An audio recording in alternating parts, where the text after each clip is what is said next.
माझ्या सगळ्या मित्रमैत्रिणींना माझा सप्रेम नमस्कार. कालच मी हा चॅनल सुरू केला आणि काल मी पहिला व्हिडिओ अपलोड केलेला. त्यावर तुम्ही इतका छान प्रतिसाद दिला, इतकं प्रेम दिलं, इतक्या सुंदर सुंदर कमेंट्स आल्या आणि खूप जणांनी मला प्रोत्साहित केलं की खूप छान व्हिडिओ बनवला आहेस, खूप छान बोलली आहेस आणि आम्ही नक्की तुझी साथ देऊ, आम्ही नक्की तुझे व्हिडिओ पाहू. खरंच खूप खूप समाधान वाटलं. म्हणजे खरंच एवढी अपेक्षाही नव्हती माझी पहिल्या व्हिडिओला इतका छान प्रतिसाद मिळेल. म्हणजे अगदी अपलोड केल्या 500 व्ह्यूज आणि आता जस्ट व्ह्यूज पाहिले 800 व्ह्यूज झालेले आहेत. म्हणजे याआधीही मी 2 चॅनल चालवले आहेत, पण त्याच्यावर असं फर्स्ट व्हिडिओ अपलोड केल्या एवढा प्रतिसाद नव्हता मिळालेला. आणि मला खूप आनंद झाला काल की तुम्ही सगळ्यांनी इतकं प्रेम दाखवलं माझ्या या नवीन चॅनलवर. मी खूप प्रयत्न करेन की या चॅनलवर तुम्ही असंच प्रेम कराल आणि या चॅनलचा कॉन्टेंट जो आहे तो तुम्हाला आवडेल. तुम्ही सजेस्ट करू शकता मला, तुम्ही विषय सुचवू शकता की ज्यावर मी बोलेन. पण आज सगळ्यात प्रथम मी हे सांगू इच्छिते की मकर संक्रांतीच्या तुम्हा सगळ्यांना हार्दिक शुभेच्छा. आज मकर संक्रांत आहे, तर त्या विषयावर मला एक छोटीशी गोष्ट तुमच्याबरोबर शेअर करायची आहे. ती म्हणजे अशी की जेव्हा आम्ही लहान होतो ना, तेव्हा माझे आजोबा आणि मी मकर संक्रांतीच्या अगदी 2-3 दिवस आधी बाजारात जायचो. बाजारात जाऊन आम्ही डबे घेऊन यायचो. म्हणजे तेव्हा ते डबे मिळायचे की लहान मुलं ते डब्बी अशी छोटीशी डिझाईनची, मग त्याच्यावर काहीतरी असं एवढंसं उघडायचं, मग त्यातनं 2-3 दाणे पडतील, पूर्ण उघडायचं, मग पूर्ण तिळगुळ येतील. तिळगुळाचा डब्बा, बेसिकली काय, तिळगुळासाठी एक डब्बा, जो आम्ही सगळी लहान पोरं ती डबे घेऊन मग मकर संक्रांतीच्या दिवशी तो डबा भरून, म्हणजे कलर तिळगुळ, व्हाईट कलरचे तिळगुळ जे साखरेचे असतात ते आम्ही भरून मग आम्ही शेजाऱ्या-पाजाऱ्यांच्या घरी जाऊन मोठ्या थोरांना तिळगुळ देऊन, आमचा तिळगुळ घ्या, आमच्याशी गोड बोला, आमचा तिळगुळ सांडू नका, आमच्याशी तुम्ही कधी भांडू नका, असं आम्ही बोलायचो. मग शाळेतसुद्धा तेच. मग दुसऱ्या दिवशी कारण की मकर संक्रांतीला सुट्टी असायची, मग आम्ही दुसऱ्या दिवशी घेऊन जायचो ते डबे आणि आम्ही आमच्या मित्रमैत्रिणींना, आमच्या शिक्षकांना, सगळ्यांना ते वाटायचो.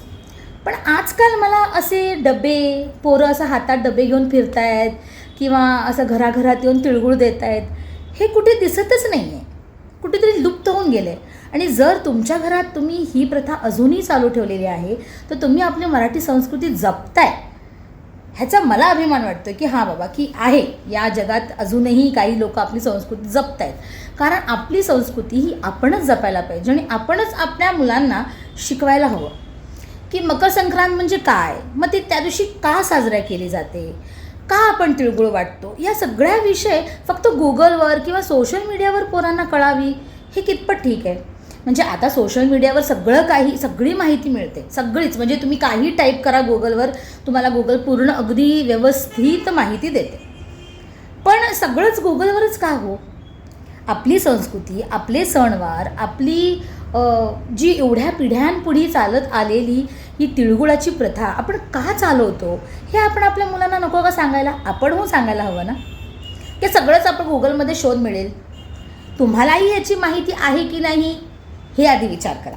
कारण आमच्या आजी आजोबांनी, आमच्या आईवडिलांनी आम्हाला बसवून शिकवलं आहे आणि मला नक्की खात्री आहे तुमच्या आईवडिलांनीही, तुमच्या आजी आजोबांनीही तुम्हाला या सगळ्या गोष्टी सांगितल्या असतीलच.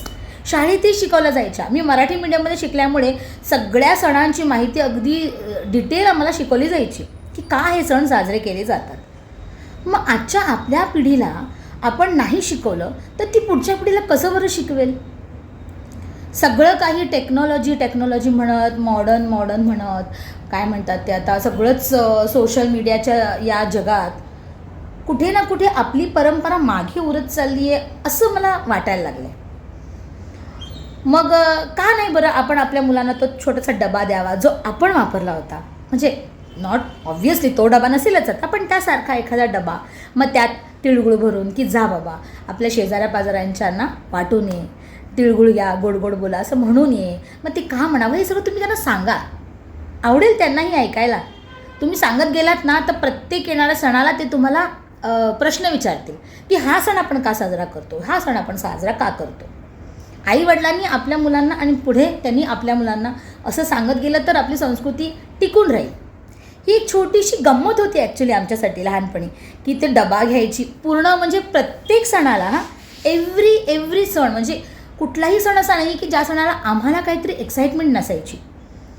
म्हणजे गणपती आला म्हणा, गौरी गणपती, दिवाळी म्हणा, दसरा म्हणा, मग त्या सगळ्या गोष्टींसाठी एक काहीतरी विशेष आमच्यासाठी काहीतरी असायचं.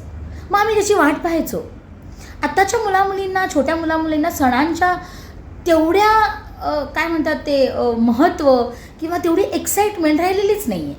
फक्त सेलिब्रेशन करायचं, छान छान छान कपडे घालायचे, फोटोशूट करायचा, रील्स बनवायच्या, झाला सण साजरा. एवढंच उरलं आहे का हो सण साजरा करणं? म्हणजे आपण कसा सण साजरा करायचो ते आठवा. आणि जर हा व्हिडिओ कुठले टीनएजर्स म्हणजे जेनझी लोक जर बघत असतील तर तुम्ही तुमच्या आईवडिलांना विचारा की त्यांनी कधी डब्यात तिळगुळ भरून आपल्या शेजारी, आपल्या शाळेत वाटलेत का? आणि जर त्यांनी नक्कीच केलंच असेल, तुम्हीही करा. किती छान वाटेल बघा. आणि जर हा व्हिडिओ तुम्ही संक्रांत झाल्यावर बघत असाल किंवा 2-3 दिवसांनी बघत असाल तर येणाऱ्या संक्रांतीला तरी नक्कीच करा. आणि येणाऱ्या सगळ्या सणांना विशेष बनवा. धन्यवाद. पुन्हा भेटू अशाच एखाद्या छान व्हिडिओमध्ये. तोपर्यंत नक्की पाहत राहा मिथिलाच्या गप्पा मराठीमध्ये.